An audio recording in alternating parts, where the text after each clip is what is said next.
K Umar മൗലവിയുടെ റഹിമഹുല്ല തർജുമാനുൽ ഖുർആൻ audio number 603.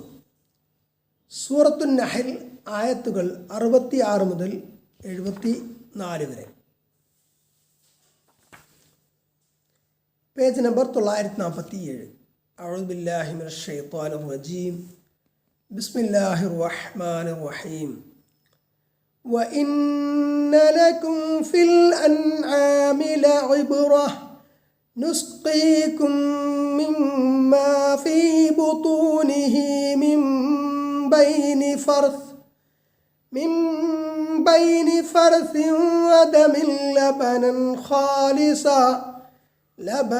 خَالِصًا سَائِغًا لِلشَّارِبِينَ ومن ثمرات النخيل والأعناب تتخذون منه سكرا ورزقا حسنا إن في ذلك لآية لقوم يعقلون وأوحى ربك إلى النحل أن اتخذي من الجبال بيوتا ومن الشجر ومما يعرشون ثم كلي من كل الثمرات فاسلكي سبل ربك ذللا يخرج من بطونها شراب مختلف ألوانه فيه شفاء للناس إن في ذلك لآية لقوم يتفكرون والله خلقكم ثم يتوفاكم ومنكم من يرد إلى أرذل العمر لكي لا يعلم بعد علم شيئا إن الله عليم قدير والله فضل بعضكم على بعض في الرزق فما الذين فضلوا براد رزقهم على ما ملكت أيمانهم فهم فيه سواء أفبنعمة الله يجحدون والله جعل لكم من أنفسكم أزواجا وجعل لكم من أزواجكم بنين وحفدة ورزقكم من الطيبات أفبالباطل يؤمنون وبنعمة الله هم يكفرون ويعبدون من دون الله ما لا يملك لهم رزقا من السماوات والأرض شيئا ولا يستطيعون فلا تضربوا لله الأمثال إن الله يعلم وأنتم لا تعلمون. K Umar മൗലവിയുടെ റഹിമഹുല്ല തർജുമാനുൽ ഖുർആൻ ഓഡിയോ നമ്പർ 604. സൂറത്തുൻ നഹൽ ആയത്ത് 66, പേജ് നമ്പർ 947. വഇന്ന ലക്കും ഫിൽ അൻആമി ലഇബ്റഹ, നിശ്ചയമായും കാലികളിൽ നിങ്ങൾക്ക് ഒരു പാഠമുണ്ട്. നുസ്ഖീകും മിമ്മാ ഫീ ബുതൂനിഹി, അതിൻ്റെ വയറുകളിലുള്ളതിൽ നിന്ന് നിങ്ങൾക്ക് നാം കുടിക്കാൻ തരുന്നു. മിൻ ബൈനി ഫർസിൻ വദമിൻ, കുടലിലെ കാഷ്ടത്തിൻ്റെയും രക്തത്തിൻ്റെയും ഇടയിൽ കൂടി. ലബനൻ ഖാലിസൻ സായിഗൻ ലിശ്ശാരിബീൻ, കുടിക്കുന്നവർക്ക് വളരെ സുഖമുള്ള തെളിഞ്ഞ പാലായിട്ട്. Page number 948. കാലികൾ തിന്നുന്ന വസ്തുക്കളിൽ നിന്ന് അവയുടെ ശരീരത്തിന് വേണ്ട പോഷണം വലിച്ചെടുക്കപ്പെടുന്നു. കുറച്ച് ഭാഗം രക്തമായും കുറച്ച് പാലായും മാറുന്നു.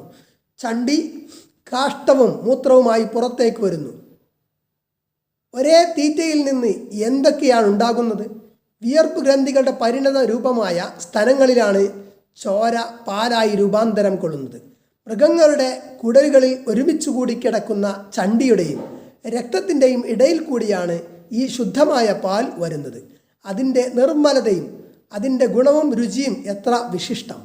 രക്തത്തിൻ്റെയും ചാണകമൂത്രാദികളുടെയും ഇടയിൽ നിന്നും അതിൻ്റെ ഒന്നിൻ്റെയും കലർപ്പില്ലാതെ ശുദ്ധമായ പാൽ നിങ്ങൾക്ക് കുടിക്കാൻ തരുന്നു എന്ന് പറഞ്ഞതിൽ പാൽ മനുഷ്യർക്ക് ഉപയോഗിക്കാം എന്നത് വ്യക്തമാണ്. മനുഷ്യർക്ക് കുടിക്കാനുള്ളതല്ല പാൽ, ആ മൃഗത്തിൻ്റെ കുഞ്ഞിന് മാത്രമാണെന്നുള്ള ഒരു പുതിയ വാദം നിരർത്ഥകമാണ്. കുഞ്ഞിന് കുടിക്കാൻ ആവശ്യമായതിനേക്കാൾ എത്രയോ അധികം പാലുണ്ടാകുന്നുണ്ട്. അതിൻ്റെ കുഞ്ഞിനുള്ള ആവശ്യം കഴിഞ്ഞും പാൽ ചുരത്താൻ പാകത്തിൽ സൃഷ്ടാവ് സംവിധാനിച്ചിരിക്കുന്നു, മനുഷ്യനും ഉപയോഗിക്കാവുന്ന വിധത്തിൽ. പിന്നെ ആ പാൽ തൈരും മോരുമായി ഉപയോഗിക്കുന്നതിന് പുറമെ അതിവിശിഷ്ടമായ നെയ്യ് അതിൽ നിന്ന് കിട്ടുകയും ചെയ്യുന്നു. ഇതിലൊക്കെയും ചിന്തിക്കുന്നവർക്ക് അത്യധികം വിനയത്തോടും നന്ദിയോടും വണക്കത്തോടും ആ അനുഗ്രഹകർത്താവിൻ്റെ മുന്നിൽ തലകുനിക്കാതിരിക്കാൻ കഴിയുമോ? ആയത്ത് 67. وَمِنْ ثَمَرَاتِ النَّخِيلِ وَالْأَعْنَابِ تَتَّخِذُونَ مِنْهُ سَكَرًا. ഈത്തപ്പനകളുടെയും മുന്തിരിവള്ളികളുടെയും കായ്കളിൽ നിന്ന് നിങ്ങൾ ലഹരി പദാർത്ഥമുണ്ടാക്കുന്നു. വരിസ്ഖൻ ഹസന, നല്ല ഭക്ഷണവും ഉണ്ടാക്കുന്നു. ഇന്ന ഫീ ദാലിക ലആയതൻ ലിഖൗമി യഖിലൂൻ, നിശ്ചയമായും ചിന്തിക്കുന്ന ജനതയ്ക്ക് അതിൽ ദൃഷ്ടാന്തമുണ്ട്. ഈത്തപ്പഴവും മുന്തിരിയും വിശിഷ്ടമായ ആഹാര പദാർത്ഥങ്ങളത്രേ. ശരീരത്തിന് ആവശ്യമായ ധാതു ലവണങ്ങൾ കൊണ്ട് സമ്പുഷ്ടമാണിവ. എന്നാൽ ചിലർ ഇതിന് രൂപഭേദം വരുത്തി ഇതിൽ നിന്ന് ലഹരി പദാർത്ഥങ്ങൾ ഉൽപ്പാദിപ്പിക്കുന്നു. നന്മ തിന്മകൾ വിവേചിച്ചറിയാനും ഉൾക്കൊള്ളാനും അള്ളാഹു നൽകിയ കഴിവും സ്വാതന്ത്ര്യവും ദുരുപയോഗപ്പെടുത്തുകയാണ് ചിലർ ചെയ്യുന്നത്. മനുഷ്യകരങ്ങൾ പ്രവർത്തിക്കുന്നതിൻ്റെ ദുഷ്ഫലങ്ങൾ അവർ തന്നെ അനുഭവിക്കുന്നു. ഈ അനുഗ്രഹങ്ങൾ നൽകിയ റബ്ബിനോട് നന്ദികേടും നിഷേധവും കാണിക്കുകയാണ് അധികവരും. ആയത്ത് 68. വഔഹാ റബ്ബുക ഇലൻ നഹ്ലി, തേനീച്ചക്ക് നിന്റെ റബ്ബ് ബോധനം നൽകി. അനിത്തഖിദീ മിനൽ ജിബാലി ബുയൂതം വമിനശ് ശജർ, മലകളിൽ നിന്നും വൃക്ഷങ്ങളിൽ നിന്നും നീ പാർപ്പിടമുണ്ടാക്കുക എന്ന്. വമിമ്മാ യരിശൂൻ, അവർ കെട്ടിയുയർത്തിണ്ടാക്കുന്നതിലും. 3 ഇനം തേനീച്ചകളുണ്ട്. ആപ്പിസ് മില്ലിഫറ എന്ന വലിയ ഇനം തേനീച്ചകൾ പർവ്വതങ്ങളിലും, ആപ്പിസ് ഇൻഡിക്ക എന്ന നാടൻ ഇനം മരങ്ങളിലും, ആപ്പിസ് ഡോഴ്സാറ്റ എന്ന ചെറു തേനീച്ചകൾ വീടുകളുടെ ചുമരുകളിലും കെട്ടുന്നു. സുമ്മ കുലീ മിൻ കുല്ലി സമറാത്തി, പിന്നെ എല്ലാ ഫലങ്ങളിൽ നിന്നും നീ ഭക്ഷിക്കുക. Page number 949. ഫസ്ലുകി സുബുല റബ്ബികി ദുലുല, അങ്ങനെ നിന്റെ റബ്ബിൻ്റെ സൗകര്യമാക്കപ്പെട്ട മാർഗങ്ങളിൽ നീ പ്രവേശിക്കുക. യഖ്റുജു മിൻ ബുതൂനിഹാ ശറാബുൻ മുഖ്തലിഫുൻ അൽവാനുഹു, അവയുടെ വയറുകളിൽ നിന്ന് വ്യത്യസ്ത നിറങ്ങളുള്ള പാനീയം പുറത്തു വരുന്നു.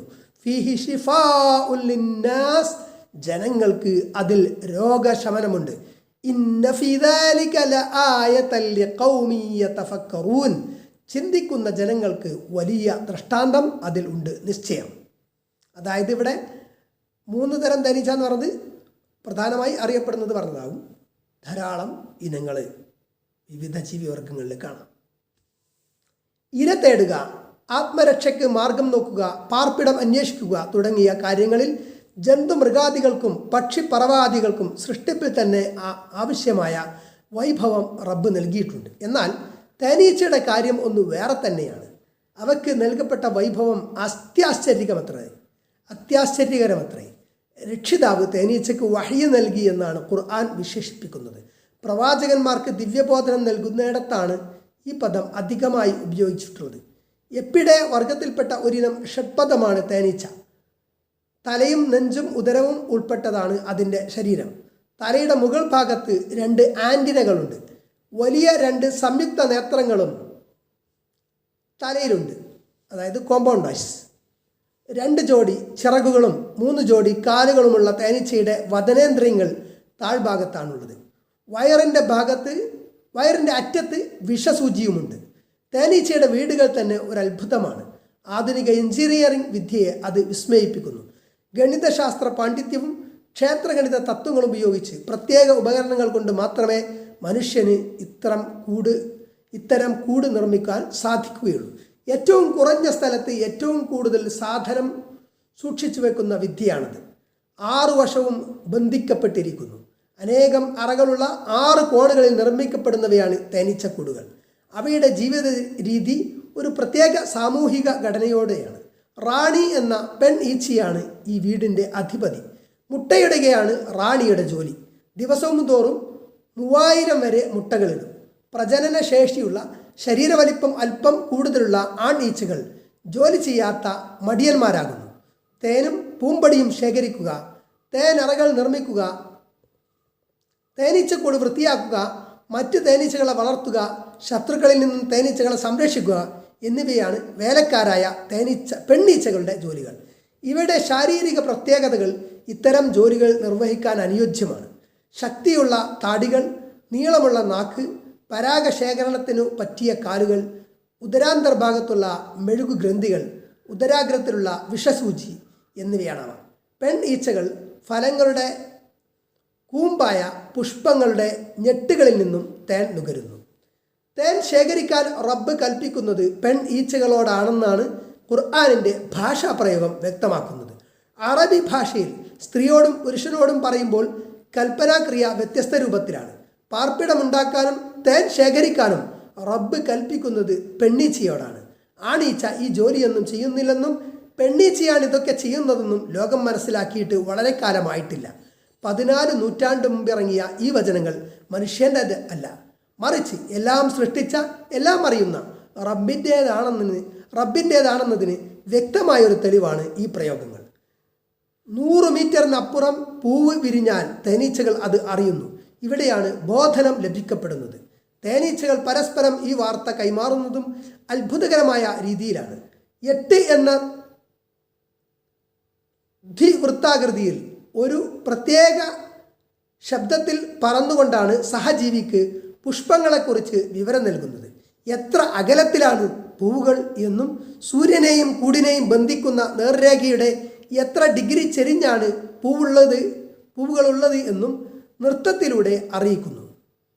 തേനീച്ച ശേഖരിക്കുന്ന തേൻ അവയുടെ ആഹാരാവശ്യത്തേക്കാൾ കൂടുതലാണ്. അതാണ് അവയുടെ കൂടുകളിലെ അറകളിൽ നിക്ഷേപിക്കപ്പെടുന്നത്.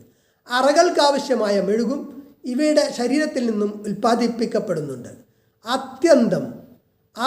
ആദ്യന്തം ഒട്ടനവധി ആശ്ചര്യങ്ങളുടെ വിളയാട്ടമാണ് തേനീച്ചയുടെ ജീവിതം. മലമ്പ്രദേശങ്ങളിലാണ് തേനീച്ചക്കൂടുകൾ അധികവും കണ്ടുവരുന്നത്. വൃക്ഷപ്പൊത്തുകളിലും ചില്ലകളിലും വീടുകളിലെ ചില ഭാഗങ്ങളിലും ഇവ കൂടുണ്ടാക്കുന്നുണ്ട്. തേൻ അനവധി ഔഷധ വീര്യമുള്ള സുഖസമൃദ്ധമായ ഒരു പാനീയമത്രേ. ഒരു തുള്ളി തേൻ ശേഖരിക്കാൻ 100 പുഷ്പങ്ങളിലെങ്കിലും കയറി ഇറങ്ങേണ്ടി വരും. പൂക്കളിൽ നിന്ന് ശേഖരിക്കുന്ന തേൻ ഉമിനീരുമായി സംയോജിപ്പിച്ച് വയറിനുള്ളിലാക്കി തേനീച്ച കൂട്ടിലേക്ക് കൊണ്ടുവരുന്നു. കൂട്ടിലെത്തിയ ശേഷം അത് വയറ്റിൽ നിന്ന് തികട്ടി തേനറകളിലാക്കുന്നു. ഉമിനീരിൻ്റെ രാസപ്രവർത്തനം കൊണ്ട് പൂക്കളിലെ തേനിലടങ്ങിയ സുക്രോസ് ഗ്ലൂക്കോസും ഫ്രക്ടോസുമായി മാറുന്നു. തേനറകളിൽ നിറയ്ക്കപ്പെട്ട തേനിൽ അധികമുള്ള ജലാംശം തേനീച്ച തൻ്റെ ചിറകുകൾ കൊണ്ട് വീശി നീക്കം ചെയ്യുന്നു. 50ലധികം വ്യത്യസ്ത രാസവസ്തുക്കളുടെയും മിനറലുകളുടെയും വിറ്റാമിനുകളുടെയും സങ്കീർണ മിശ്രിതമാണ് തേൻ. ആധുനിക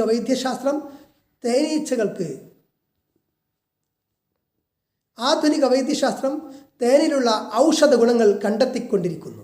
സ്വയം മരുന്നായും ധാരാളം മരുന്നുകൾക്ക് ചേരുവയായും തേൻ ഇന്ന് പരക്കെ ഉപയോഗിക്കപ്പെടുന്നു. മനുഷ്യർക്കിതിൽ രോഗശമനമുണ്ടെന്ന് ഖുർആൻ പ്രഖ്യാപിക്കുന്നത് ശ്രദ്ധേയമാണ്. തേനിൻ്റെ ഔഷധ ഗുണങ്ങളെപ്പറ്റി ഇപ്പോഴും വേണ്ടത്ര ഗവേഷണം ചെയ്യപ്പെട്ടിട്ടുണ്ടോ എന്നറിയില്ല. ഉമർ മൗലവിയുടെ റഹിമഹുല്ലാ തർജുമാനുൽ ഖുർആൻ ഓഡിയോ നമ്പർ 605, സൂറത്തുൻ നഹൽ ആയത്ത് 70, പേജ് നമ്പർ 950. വല്ലാഹു ഖലഖക്കും അള്ളാഹു നിങ്ങളെ സൃഷ്ടിച്ചു. സുമ്മ യതവഫാക്കും, പിന്നെ നിങ്ങളെ അവൻ മരിപ്പിക്കും. വമിൻകും മൻ യുറദ്ദു ഇലാ അർദലിൽ ഉമുരി, വളരെ അവശമായ പ്രായത്തിലേക്ക് മടക്കപ്പെടുന്നവർ നിങ്ങളുടെ കൂട്ടത്തിലുണ്ട്. ലിക്കൈ ലാ യഅലമ ബഅദ ഇൽമിൻ ഷൈഅ, അറിവിന് ശേഷം യാതൊന്നും അറിയാത്ത അവസ്ഥയിലെത്തക്കവണ്ണം. ജനിക്കുമ്പോൾ ഒന്നും അറിയാത്തവനാണ് മനുഷ്യൻ. ഭക്ഷണം പോലും അവൻ്റെ വായിലേക്ക് എത്തിച്ചു കൊടുക്കണം. ക്രമേണ പഠിച്ചും പരിശീലിച്ചും ഉയർന്നു വരികയാണ്. എന്നാൽ ജീവികളിലെല്ലാം അവയുടെ ജീവസന്ധാരണവുമായി ബന്ധപ്പെട്ട അറിവുകൾ ജന്മന സന്നിവേശിക്കപ്പെട്ടാണ് പിറന്നു വീഴുന്നത്. വിജ്ഞാനിയും പ്രഗത്ഭനും വിവിധ കഴിവുകളും ഉണ്ടായിരുന്ന മനുഷ്യൻ പിന്നീട് പ്രായാധിക്യം നിമിത്തം എല്ലാം മറന്ന് ഒന്നും അറിയാതെയായി.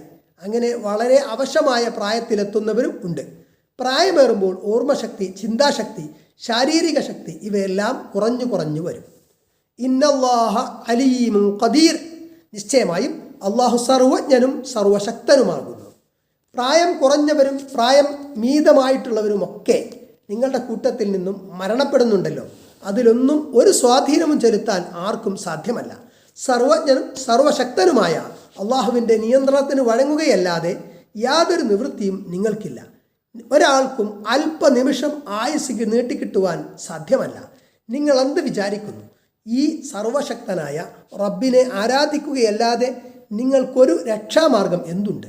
അതേ സമയത്ത് ഒന്നും കഴിയാത്തവരെ ആരാധിക്കുന്നവരെ പോലെ വഴികെട്ടവരും ബുദ്ധികെട്ടവരും ആരുണ്ട്?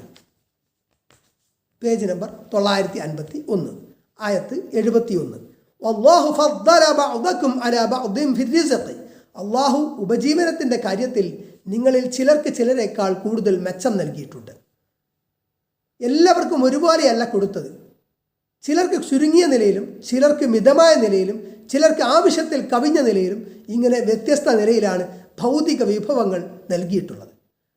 ഫമല്ലദീന ഫുദ്ദിലൂ ബിറാദി റിസ്ഖിഹിം അലാ മാ മലകത് അയ്മാനുഹും ഫഹും ഫിഹി സവാ, എന്നാൽ മെച്ചം നൽകപ്പെട്ടവർ അവരുടെ ആഹാരത്തെ അവരുടെ വലങ്കൈകൾ ഉടമയാക്കിയവർക്ക് അവരെല്ലാം അതിൽ സമന്മാരാകത്തക്കവണ്ണം കൊടുക്കുന്നില്ല. വലങ്കൈകൾ ഉടമയാക്കിയവരെന്ന് പറഞ്ഞത് അടിമകളെ പറ്റിയാണ്. യജമാനന്മാരും അടിമകളും സമന്മാരാകത്തക്കവണ്ണം യജമാനന്മാർ അടിമകൾക്ക് കൊടുക്കുന്നില്ല. ഇതാണല്ലോ നിങ്ങളുടെ അവസ്ഥ. ആ അടിമകൾ നിങ്ങളെപ്പോലെ ആകുന്നത് നിങ്ങൾക്കിഷ്ടമില്ല. നിങ്ങൾ കൊടുക്കുന്നത് വാങ്ങി ഉപയോഗിക്കാനേ അവർക്ക് നിവൃത്തിയുള്ളൂ. നിങ്ങൾ എത്ര കൊടുത്താലും സമത്വം ഉണ്ടാകാൻ മാത്രം കൊടുക്കുന്നില്ല. നിങ്ങൾ ആരാധിക്കുന്ന ദൈവങ്ങളൊക്കെയും അള്ളാഹുവിൻ്റെ സൃഷ്ടികളും അവൻ്റെ അടിമകളുമാണ്. അവരെ നിങ്ങൾ ആരാധിച്ചിട്ട് അള്ളാഹുവിൻ്റെ സ്ഥാനത്തേക്ക് അവരെ നിങ്ങൾ ഉയർത്തുന്നതോ അവരുടെ സ്ഥാനത്തേക്ക് അള്ളാഹുവിനെ നിങ്ങൾ താഴ്ത്തുന്നതോ എങ്ങനെ ന്യായമാകും? അഫബിനിഅമത്തില്ലാഹി യജ്ഹദൂൻ, അപ്പോൾ അള്ളാഹുവിൻ്റെ അനുഗ്രഹത്തെ അവർ നിഷേധിക്കുകയാണോ? നിങ്ങളിൽ ചിലർക്ക് ദുനിയാവിൽ കൂടുതൽ മെച്ചം നൽകിയത് വാസ്തവത്തിൽ അള്ളാഹുവിൻ്റെ വലിയ അനുഗ്രഹമാണ്. ഭൗതിക സൗകര്യങ്ങളും സാഹചര്യങ്ങളും വ്യത്യസ്തമാണ്. ഉപജീവനം ചിലർക്ക് കൂടുതലും ചിലർക്ക് കുറവുമാക്കിയത് റബ്ബിൻ്റെ നിശ്ചയമാകുന്നു. മനുഷ്യൻ്റെ ബുദ്ധി, കഴിവ്, സാമർഥ്യം, വിവരം ഇതൊന്നും മാനദണ്ഡമാക്കിയല്ല അള്ളാഹു അത് നൽകുന്നത്. എല്ലാവരും തുല്യനിലയിലായി ആയാൽ ഒക്കുകയില്ല. കാരണം മനുഷ്യ ജീവിതത്തിൻ്റെ വളർച്ച സ്തംഭിക്കും. മുതലാളിക്ക് തൊഴിലാളികളെ വേണം, തൊഴിലാളികൾക്ക് മുതലാളിയെയും വേണം. മനുഷ്യൻ്റെ തന്നിഷ്ടം കടിഞ്ഞാണില്ലാത്ത കുതിരയാണ്. മൂപ്പിളമ ആവശ്യമാണ്. ലോകത്തിൻ്റെ പുരോഗതിക്ക് അത് കൂടാതെ നിവൃത്തിയില്ല. ഈ ആയത്തിൽ തൗഹീദിൻ്റെ, അതായത് ആരാധന അള്ളാഹുവിന് മാത്രം എന്നുള്ളതിൻ്റെ വലിയൊരു ന്യായം പറഞ്ഞിരിക്കുകയാണ്. സമ്പന്നരായ യജമാനന്മാർ ദരിദ്രന്മാരായ തങ്ങളുടെ അടിമകൾക്ക് എന്തെങ്കിലുമൊക്കെ നൽകി സഹായിക്കും. എന്നാൽ അവരും തങ്ങളും തുല്യ നിലയിലാകാൻ മാത്രം നൽകുന്നില്ല. അതിൻ്റെ അവർ ഒരിക്കലും സന്നദ്ധരല്ല. അതേസമയം അള്ളാഹുവിൻ്റെ അടിമകളായ ചില സൃഷ്ടികൾക്ക് അള്ളാഹുവിൻ്റെ അധികാരാവകാശങ്ങൾ അവർ വകവെച്ചു കൊടുക്കുന്നു. അള്ളാഹുവിന് നൽകേണ്ട പ്രാർത്ഥനയും നേർച്ചയും വഴിപാടും മറ്റും ആ സൃഷ്ടികൾക്ക് നൽകുന്നതിൽ ഒരു സങ്കോചവും ഇല്ലതാനും. എന്നാൽ അവർ ജീവിതത്തിൽ തങ്ങളുടെ സമ്പാദ്യങ്ങൾ തങ്ങളുടെ അടിമകൾക്ക് നൽകി സമന്മാരാകാൻ ഒരുക്കവുമല്ല. അള്ളാഹു അല്ലാത്തവരെ ആരാധിക്കുന്നതിലുള്ള ബുദ്ധിമോശവും യുക്തിരാഹിത്യവും തെളിയിച്ചിരിക്കുകയാണിവിടെ. എന്നാൽ ജനാബ് സിയൻ അഹമ്മദ് മൗലവി കാറൽ മാർക്സിൻ്റെ സ്ഥിതി സമത്വവാദം ലോക പുരോഗതിക്ക് ആവശ്യമാണെന്നും മാർക്സിന് എത്രയോ മുമ്പ് ഖുർആനിൽ അള്ളാഹു അത് പ്രഖ്യാപിച്ചിട്ടുണ്ടെന്നും ജൽപ്പിച്ചുകൊണ്ട് ഈ ആയത്തിൻ്റെ അർത്ഥത്തിൽ കൃത്രിമം ചെയ്തിരിക്കുന്നു. വലം കൈകൾ ഉടമയാക്കിയവരെന്ന് പറഞ്ഞത് കൊണ്ട് ഉദ്ദേശ്യം അടിമകളാണെന്നുള്ള മുഫസ്സിറുകളുടെ ഏകകണ്ഠമായ വ്യാഖ്യാനത്തെ തള്ളിക്കളഞ്ഞുകൊണ്ട് തൊഴിലാളികളെയാണിവിടെ ഉദ്ദേശിക്കുന്നതെന്ന് അദ്ദേഹം വാദിച്ചു. മുതലാളിമാർ തൊഴിലാളികൾക്ക് കൊടുക്കുന്നില്ല എന്ന് അർത്ഥം പറഞ്ഞു. അത് രണ്ടും തെറ്റാണ്. യഥാർത്ഥത്തിൽ മുതലാളിമാർ കൊടുക്കുന്നുണ്ടെന്നതാണ് വസ്തുത. അള്ളാഹുവിനോടുള്ള ഭയഭക്തി നിമിത്തം കൊടുക്കുന്നവരുണ്ട്. Page number 952. ഭരണ നിയമം അനുസരിച്ച് കൊടുക്കുന്നവരുണ്ട്. മേലിലും ആവശ്യം വരുമ്പോൾ തൊഴിലാളികളെ കിട്ടണമല്ലോ എന്ന് വിചാരിച്ചു കൊടുക്കുന്നവരുമുണ്ട്. അപ്പോൾ കൊടുക്കുന്നില്ല എന്ന് പറഞ്ഞത് കണ്ണടച്ച് ഇരുട്ടാക്കലാണ്. ഫഹും ഫിഹി സവാഉൻ എന്നതിന് വാസ്തവത്തിൽ അവരെല്ലാം അതിൽ സമാവകാശികളാണെന്ന് സിയൻ അർത്ഥമെഴുതി. വാസ്തവത്തിൽ എന്ന പദം അദ്ദേഹം കൂട്ടിച്ചേർത്തതാണ്. ആയത്തിൽ അതില്ല. തലക്കൽ ഫ എന്നൊരക്ഷരമുണ്ടല്ലോ, മുമ്പ് പറഞ്ഞതിനെ തുടർന്ന് അതിൻ്റെ ഫലമായി താഴെ പറഞ്ഞത് സംഭവിക്കും എന്നാണ് ഫ എന്നതിൻ്റെ ഇവിടുത്തെ അർത്ഥം. അപ്പോൾ അധികമുള്ളവർ മറ്റുള്ളവർക്ക് കൊടുത്തിട്ട് തൽഫലമായി സമത്വമുണ്ടാവുക എന്നതാണിവിടെ വിഷയം. സമന്മാരാകാൻ തക്കവണ്ണം കൊടുക്കുന്നില്ല എന്ന് പറയാം. ഫ എന്നതിന് പകരം വ ആയിരുന്നെങ്കിൽ വാസ്തവത്തിൽ എന്ന ആശയം പറയുന്നതിൽ ഭാഷയിൽ വിരോധമില്ല. വിഷയത്തിൻ്റെ സ്ഥിതി വേറെ നോക്കണം. സവാഉൻ എന്ന വാക്കിന് സമാവകാശികൾ എന്ന് സിയൻ അർത്ഥമെഴുതിയിട്ടുണ്ട്. അതും തെറ്റാണ്. കാറൽ മാർക്സിൻ്റെ സ്ഥിതി സമത്വവാദം ന്യായീകരിക്കാൻ വേണ്ടി അദ്ദേഹം ദുർവ്യാഖ്യാനം ചെയ്തതാണ്. മാർക്സിസത്തിൻ്റെ പരാജയം ലോകം കണ്ടു കഴിഞ്ഞു. തത്വവും പ്രയോഗവും രണ്ടും പരാജയം തന്നെ. പിന്നെ സമം അഥവാ സമന്മാർ എന്ന് മാത്രമേ ആ വാക്കിനർത്ഥമുള്ളൂ. തുല്യപ്രായക്കാരായ രണ്ടാളെപ്പറ്റി സവാ എന്ന് പറയും. അവിടെ എന്തവകാശം?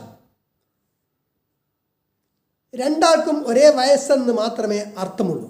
2:26 നിഷേധികളായിട്ടുള്ളവരാരോ അവരെ താക്കീത് ചെയ്യലും താക്കീത് ചെയ്യാതിരിക്കലും സവാ ആണ് എന്ന് പറഞ്ഞിട്ടുണ്ട്. സമം എന്ന് മാത്രമേ അവിടെ അർത്ഥമുള്ളൂ. അവകാശം അവിടെ ഇല്ല. അപ്പോൾ മൗലവി പറഞ്ഞ അബദ്ധങ്ങൾ: 1. വലങ്കൈകൾ ഉടമയാക്കിയവരെന്ന് അർത്ഥം പറയേണ്ടിടത്ത് നിയന്ത്രണത്തിന് കീഴിലുള്ളവരെന്ന് അർത്ഥം മാറ്റി പറഞ്ഞു. അത് തെറ്റാണ്. 2. അതുകൊണ്ട് ഉദ്ദേശിക്കുന്നത് തൊഴിലാളികളെയാണെന്ന് പറഞ്ഞു. അതും തെറ്റാണ്. യഥാർത്ഥത്തിൽ അതുകൊണ്ട് ഉദ്ദേശിക്കുന്നത് അടിമകളെയാണ്. 3.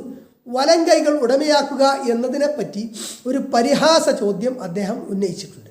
ഇടത്തെ കൈകൾ കൊണ്ട് ഉടമസ്ഥതയില്ലല്ലോ എന്ന്. ഇടത്തെ കൈകൾക്ക് ഉടമസ്ഥതയില്ലല്ലോ എന്ന്. ഉടമസ്ഥതയുടെ പ്രശ്നം തന്നെ ഇവിടെ ഇല്ലെന്നാണ് അദ്ദേഹം സൂചിപ്പിക്കുന്നത്. അത് പരിഹസിക്കലാണ്. ഉടമസ്ഥത വിധിച്ചത് അള്ളാഹുവാണ്. 4. മുതലാളിമാർ തൊഴിലാളികൾക്ക് കൊടുക്കുന്നില്ല എന്ന് അദ്ദേഹം പറഞ്ഞു. അത് കളവാണ്. കൊടുക്കുന്നതാണ് അനുഭവം. സമന്മാരാകാൻ തക്കവണ്ണം കൊടുക്കുന്നില്ലെന്നാണ് അള്ളാഹു പറഞ്ഞത്. അത് യഥാർത്ഥ വസ്തുതയാണ്. 5. സവാഉൻ എന്ന വാക്കിന് സമാവകാശികൾ എന്ന് സിയൻ അർത്ഥം പറഞ്ഞു. സമം എന്നേ ഉള്ളൂ, അവകാശം എന്ന് ഇല്ല. അവകാശത്തിൽ സമത്വത്തിൻ്റെ സൂചന ഇവിടെ ഇല്ല. 6. ഫ എന്നതിൻ്റെ അർത്ഥത്തിൽ വാസ്തവത്തിൽ എന്ന ആശയം അദ്ദേഹം അധികമാക്കി. ഇവിടെ അതില്ല. അതായത് ഇവിടെ നമ്മൾ മനസ്സിലാക്കേണ്ട വിഷയം, ഈ അഭിപ്രായ വ്യത്യാസം ഉള്ളപ്പോഴും അടിമകളെ സംബന്ധിച്ച് നമ്മൾ മനസ്സിലാക്കണം. ഇസ്ലാം അടിമത്വം നിരോധിച്ചിട്ടില്ല. അന്ന് അത് നിരോധിക്കാൻ പറ്റുന്ന പരുവത്തിലുമായിരുന്നില്ല എന്നാണ് മനസ്സിലാക്കേണ്ടത്. അതേസമയം അന്ന് യഥാർത്ഥത്തിൽ നിലവിലുണ്ടായിരുന്ന അടിമ വ്യവസ്ഥിതി അതേപടി ഇസ്ലാം അംഗീകരിച്ചിട്ടില്ല. അടിമകൾ നിങ്ങളുടെ സഹോദരങ്ങളാണ്. അവരെ നിങ്ങൾ നിർബന്ധിച്ച് അവരെ കൊണ്ട് കഴിയാത്ത കാര്യം ജോലി ചെയ്യിക്കരുത്. അങ്ങനെ അവരെ കൊണ്ട് സാധിക്കാത്തതാണെങ്കിൽ നിങ്ങൾ കൂടി അവരോട് ആ വിഷയത്തിൽ സഹകരിക്കണം എന്ന് പറഞ്ഞു. അപ്പോൾ അത്തരത്തിലുള്ളൊരു അടിമ വ്യവസ്ഥയാണ് ഇസ്ലാം അംഗീകരിച്ചതെന്ന് പറഞ്ഞാൽ ഓൾറെഡി നിലവിലുണ്ടായിരുന്ന അടിമ വ്യവസ്ഥയെ അത് ഒരു മനുഷ്യത്വത്തിന് അനുയോജ്യമായ രൂപത്തിൽ മാത്രം ഇസ്ലാം അംഗീകരിക്കാൻ ചെയ്തത്. അതോടൊപ്പം തന്നെ അടിമത്ത സമ്പ്രദായം ഇല്ലാതാക്കാൻ പല കാര്യങ്ങളും ഇസ്ലാം ചെയ്തിട്ടുണ്ട്. അടിമ മോചനം വലിയ പുണ്യകർമ്മമായി നിശ്ചയിച്ചു. പല കാര്യങ്ങൾക്കും ദണ്ഡമായിട്ട് അടിമമോചനം ഇസ്ലാം നിശ്ചയിച്ചതും കാണാം. ആയത്ത് 72. വല്ലാഹു ജഅല ലക്കും മിൻ അൻഫുസിക്കും അസ്വാജ. അള്ളാഹു നിങ്ങൾക്ക് നിങ്ങളുടെ സ്വന്തത്തിൽ നിന്ന് തന്നെ ഇണകളെ ഏർപ്പെടുത്തി തന്നു. ജിന്നുകളിൽ നിന്നോ മലക്കുകളിൽ നിന്നോ ആണെങ്കിൽ ജോഡി ഒക്കുകയില്ല. അതുകൊണ്ട് മനുഷ്യരെ തന്നെ ഇണകളാക്കി തന്നു. ശരീരവും മനസ്സും ഇഴുകിച്ചേർന്ന് പരസ്പരം വികാരങ്ങളും സുഖദുഃഖങ്ങളും പങ്കുവെക്കാനുതകുന്ന തരത്തിൽ അത്ഭുതകരമായ തുല്യതയില്ലാത്തൊരു ബന്ധം ദമ്പതികളിൽ അവൻ ഉണ്ടാക്കി തന്നു. വജഅല ലക്കും മിൻ അസ്വാജിക്കും ബനീന വഹഫദതൻ, നിങ്ങളുടെ ഇണകൾ മുഖേന നിങ്ങൾക്ക് മക്കളെയും പേരക്കുട്ടികളെയും സൃഷ്ടിച്ചു തന്നു. വറസഖക്കും മിനത് ത്വയ്യിബാത്തി, നല്ല വസ്തുക്കളിൽ നിന്ന് നിങ്ങൾക്കവൻ ഉപജീവനം നൽകുകയും ചെയ്തു. Page number 953. അഫബിൽ ബാത്തിലി യുഅ്മിനൂന, എന്നിട്ടും മിഥ്യയിലാണോ അവർ വിശ്വസിക്കുന്നത്? വബിനിഅമതില്ലാഹി ഹും യക്ഫുറൂൻ, അള്ളാഹുവിൻ്റെ അനുഗ്രഹത്തെ അവർ നിഷേധിക്കുകയുമാണോ? മിഥ്യയിൽ വിശ്വസിക്കുക എന്ന് വെച്ചാൽ അള്ളാഹു അല്ലാത്തവരെ ആരാധിച്ചാൽ അവർ അള്ളാഹുവിങ്കിലേക്ക് അടുപ്പിച്ചു തരികയും ശുപാർശ പറയുകയും ചെയ്യുമെന്നുമുള്ള വിശ്വാസമാകുന്നു. ആയത്ത് 73.